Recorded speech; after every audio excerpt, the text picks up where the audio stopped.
spare bedroom. Yes, Mike. Okay. I have a question for Mr. Watson or Mr. Bennett. At what point does open enrollment, do schools become saturated with open enrollment and start turning away students? I mean, honestly, we can sit here and theorize that there's going to be 300 students moved from Little Miami School District next year, but there has to be the school districts around willing to take them. So, where is Blanchester, and where's Lebanon and Kings and stuff? Are they close to a saturation point of open enrollment? Are they readily, opening their doors and saying, come, come, come? Here's the issue. A growing school district's not going to take them. They don't have room for their own kids. Most schools are having declining enrollment. So they've got the space and they've got the staffing available for them. The other thing is what is it, $5,700 comes up? They send that school $5,700. They probably won't get $5,700 in their own foundation for that kid. So it's a winner for them.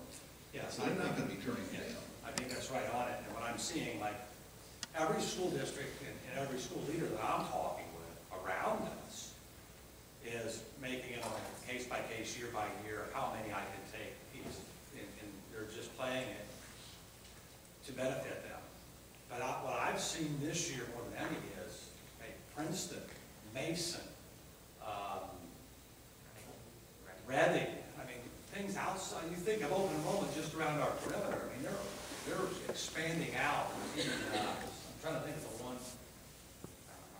CNE down in Cincinnati. There's even one started to go closer to the Dayton area, which I thought was interesting. And I don't know how they qualify or what we're getting, but we're getting these requests now, and you're seeing those folks, either they're working there and taking their kids there, or they're, but as a whole, yeah, I think that you can speculate each year. And what we did this summer for transportation was because we don't know who we're going to transport.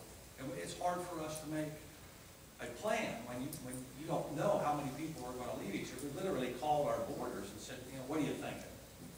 Blanchester, tell me, how many you think? How many are you going to take?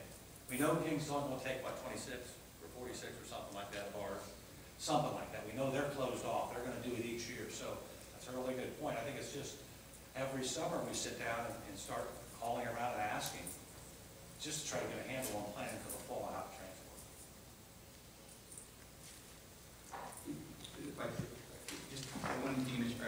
What you're kind of saying, Mr. Bennett, is that some schools are marketing themselves to get the open enrollment dollars? Yes. I mean, that's what I heard you saying. Yeah, I guess you could say so they're marketing themselves. Maybe Mary Beth will go open enrollment and start marketing. Now, has Little Miami School District this year received any open enrollment students?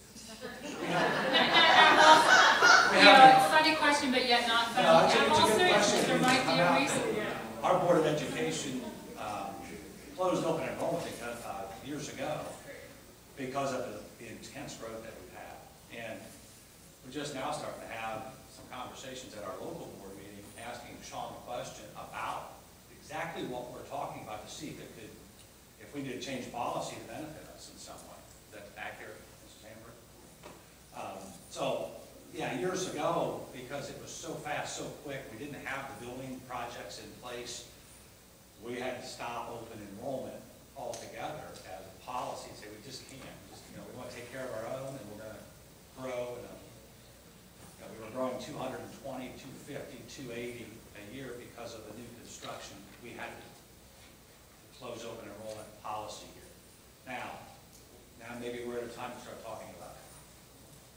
That's a good question. So you still have a closed open enrollment policy? We do. We have not done that as of this point. And one of our biggest concerns is looking forward is that, if we ever are blessed enough to have our community support us on our next levy, I mean, we're looking, how many are going to come back January 1? What's it look like for next year? Do they come back? Do they wait 2 years? We've still got 175 new home construction permits that are going on, largest in Southwest Ohio, here in this district. We still get 218 kids this year still coming in, buying houses in this district. 400 had left, but I mean, it was just interesting. You know, that's the challenge. So I think we have to get our arms around that trend data of how many people are still going to come in before we can even approach the board with the benefits of an open enrollment and start marketing these. I don't need to market the great job that we do academically here and what we provide. Done, have been doing a great job. The only thing that's driving people away is what's going to happen, you know, do I want to come to this community right now? That's what's happening. That's what they're coming to us with, because we're having problems funding this thing locally right now. We're fighting in our community.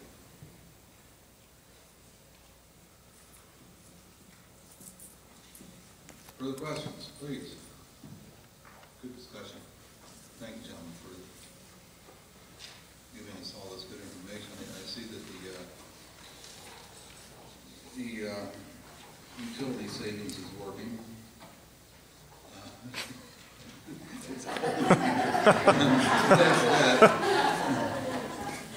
I do want to say I apologize. I asked Ray, and he said we're not blowing heat. That's fine. We're blowing hot air at this time of the day. No air, no heat. The air conditioning's not on, just the outside there. Moving on to reports, now that you have the monitor's report. First of all, I need to apologize to the Little Miami local school board members. I normally email you the agenda ahead of time with the minutes. I had to make a quick trip to Florida to settle my mother's estate and left last Thursday, and I got their packets out and totally forgot to email yours. So I apologize. I will go ahead and email them in case you're saving them in a folder on your desktop or something. I'll go ahead and do that, but I sincerely want to apologize for missing that, and I believe I missed our two media people also. The monitoring report I've given you, if you remember our last meeting, I gave you the format that we had used at the state, and we went over the year-end figures. This is a new format that they have come up with at Ohio Department of Education, and it's not one we have to use. It's a new model they're trying, and so Mike thought it would be a good idea if we tried it, looked at it. So I'd like you to take this home and compare this model to the format I gave you last month and see which you like best. The way this one works is a little different. You put your estimated revenue in over here on the left-hand side, and this is a model format school treasurers use all the time, and we normally call it the spending model 1, and you put your estimate in, and then you put in each month how much you think you're going to get of that month. Now, your first line is real estate taxes, and you all know you pay your real estate taxes twice a year.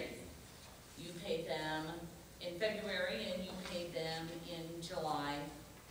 And so the school receives those monies in over a 3-month period in, June or July, August, September, and then they also draw them down in February, some in January, February, March usually.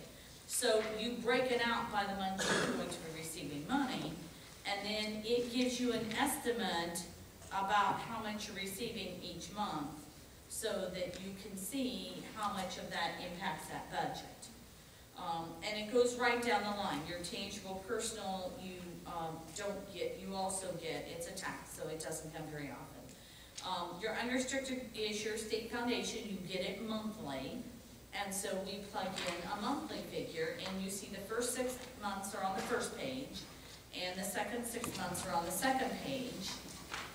And at the end, over here in the far right column, you will see a fiscal year-to-date receipt, and right now that matches the estimated revenue. Those totals match, because what you plan to get is what you think you'll get by the end of June. And that goes, these first 2 pages are the revenue. Now, what it doesn't do, it doesn't let me go in and change the estimate from the actual.